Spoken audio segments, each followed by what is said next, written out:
Good morning, all. Happy Thursday. Welcome back to the channel. It's been a while since I've made a video. We're going to talk about, as you saw, may or may not have seen in the title, we are going to talk about some shortcomings of EVs, okay? Now, most of you know I love electric cars. I own 2 electric cars. You know, we have this 2024 Tesla Model Y that I have. We also have a 2025 Chevy Equinox. But I'm going to tell you about a recent incident, and it kind of brought up some issues. Again, not life-altering issues. These are first-world problems, okay? But a couple of the big YouTube guys have been mentioning this recently. It's one main issue, and that is range. Now, I don't have any range issues. We have no troubles whatsoever. But I've said it in a couple of my videos earlier, I wish I had 1,000 miles range. Will you need it all the time? No. You might need it 10% of the time. But I wish I had 500 miles range, whatever. So let me tell you about this, and then we're going to do a little driving today and continue to talk about this main one issue. And if something else pops into the noggin, I'll mention that too. So a couple weeks ago, my oldest daughter and her family was going on vacation, and they decided to take a train from Galesburg, Illinois to Denver, rent a car, go up into the mountains, spend a week, because they've been to Denver area, but they've never been on a train. They thought, what a way to spend a family vacation. And there's 5 of them in the family. So they thought it was a great idea. So they booked this train, and she asked me, what happened was they got bumped they got an email the night before that said, hey, would you be willing, we overbooked it. It's just goofy. I don't understand why, if you have room for 200 on a train, and let's book 300 on that train. I don't get it. Again, I'm too old for that. I don't get it. So anyway, she said, Dad, we can still catch the train, but we need to go to Burlington, Iowa to catch the train. Now, here's how my melon works. It's the same train. It left Chicago, made some stops down, and stopped in Galesburg, and then it goes to Burlington, Iowa, and then it goes through 5 stops in Iowa, 5 stops in Nebraska, a couple in Colorado, and it gets to Denver. If you didn't have room for them on the train, stand by. The boss is calling. Cut. Take 2. This is a whole new video about a whole new situation. As you can tell, I'm not in the Tesla that I was in now. This is the following day from the beginning. When I got that phone call from the missus, she was involved in an accident. She's okay.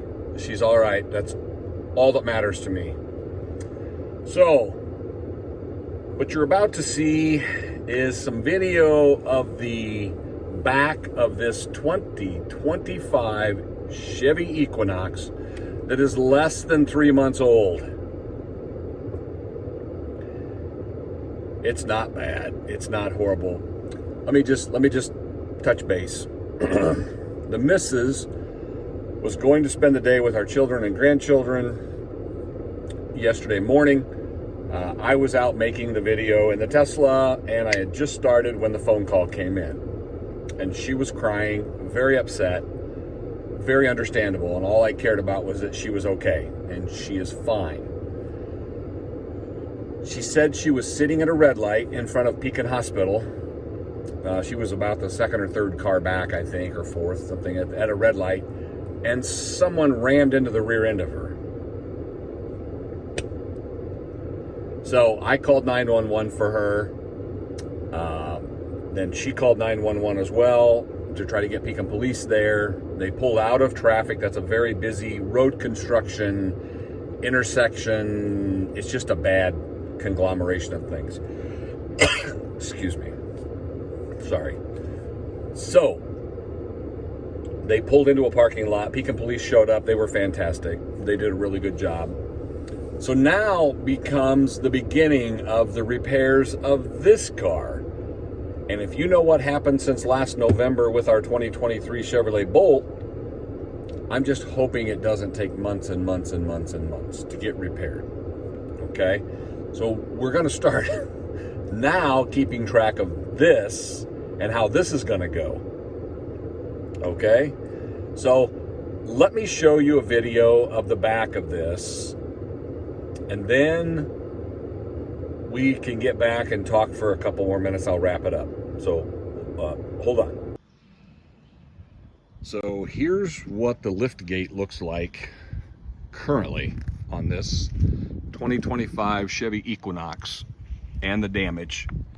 It's caved in right here, if you can see it. It's caved in all through the back, through the trunk lines right there. They're all jacked up. Damage down into this plastic. There's a gouge right in there in the plastic case. It's all scratched up along the bottom of the case right there.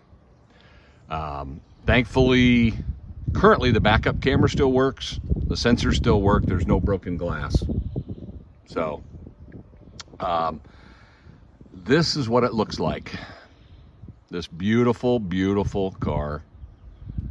So we're gonna keep track, and we're gonna see where it goes from here. And I'll let you guys will follow me on this journey. So hang on just a second. Okay, so let me give you this step by step. Yesterday morning, I was on the video at about 10 after 10 in the morning, I think it was, when Peg called me from the accident scene. It had just occurred. So that was on Thursday, July 10th, okay, 2025.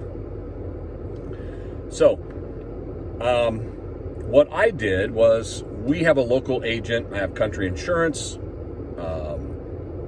I immediately, after Peg was okay, we confirmed that she wasn't hurt, she wasn't injured. Don't know if she's going to get sore over time, you know, with getting rear-ended or not, but she was okay, and she's currently still okay. So we drove to our local agent to say, hey, here's the Pekin PD gave us this information. The other lady was at fault. Can you help us? So help me out here. Our agent said, well, what your two options are is you can go on their webpage and start filing a claim with a different insurance company, and then work through it that way. And then if they don't take care of things down the road, phone sliding, sorry. I hate that when a phone slides. I don't have it in a case because my case is in the Tesla. And I was like, what? Or you can call them on the phone and start your claim and blah, blah, blah, because basically Country has nothing to do with this. To which, those of you that know me, I went from the wonderful, happy individual that I normally am to explain to them the reason I thought that I paid insurance premiums was that they were to help me. Like, I know the other person was fully at fault. My wife was stopped at a red light, but I need some assistance. I pay premiums. And to which that drew some people out of their offices. One or two of them started to come out and say, what can we do for you? What? And then I told them, I feel like I pay premiums to get some assistance. I shouldn't have to go through and do all this work. Even though you're not responsible and it's not your claim, I would just like you to contact that other insurance company to get them off, you know, get the ball rolling. So, needless to say, that's what they ended up doing. And then I got message from them. I said, if I haven't heard from you before the end of the day, I'll call you back to see what you've done. We got a text in the afternoon yesterday from them who they had contacted the other insurance company, which was Progressive. They started the claim work there, and then we got a message from Progressive who said by the end of day on Friday, we would be receiving a call from them. Okay. Gets you up to now.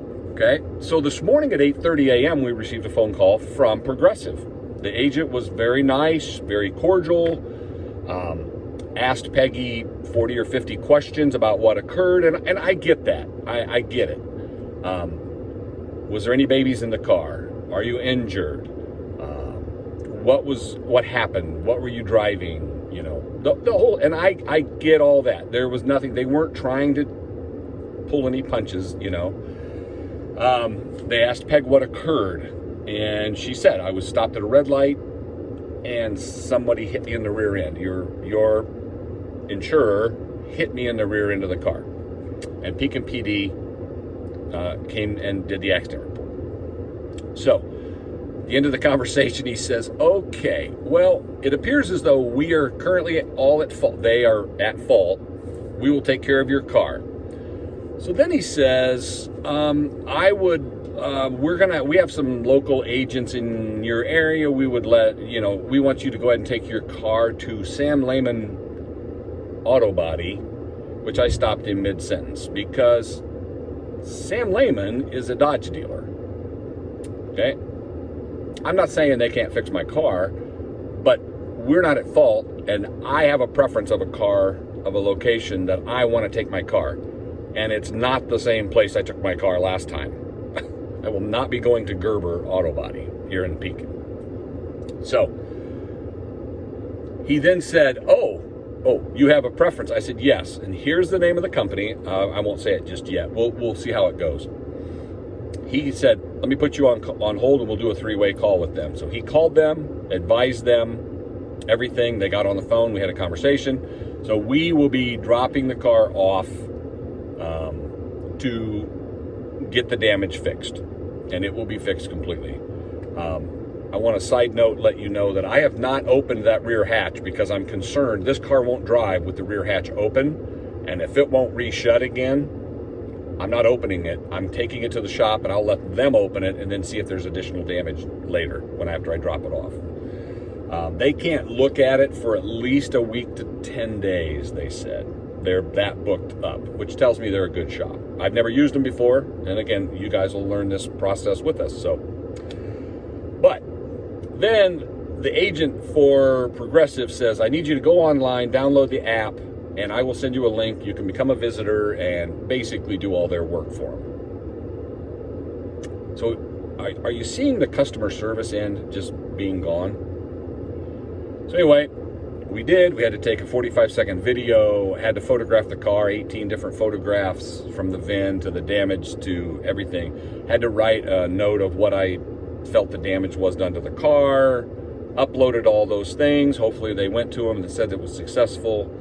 It just seems like we are doing a lot of work because our car got damaged and it wasn't my wife's fault sitting at a red light. Very frustrating. Very frustrating. So that's where we're at. It's currently 11:17 a.m. on Friday, July 11th. That was November. July 11th. So everything's been uploaded. Everything's been sent to them. We're going to drop the car off next week at this auto body shop. I think it's on Wednesday. But, note, Peg and I are going on vacation after that. So, we'll just have to see where it goes. It's going to be sitting at the auto body shop. So, all right. Until next time, stay tuned. This is going to get interesting. So, all right. We'll talk to you later. Please like, subscribe, and comment below what you think of insurance companies.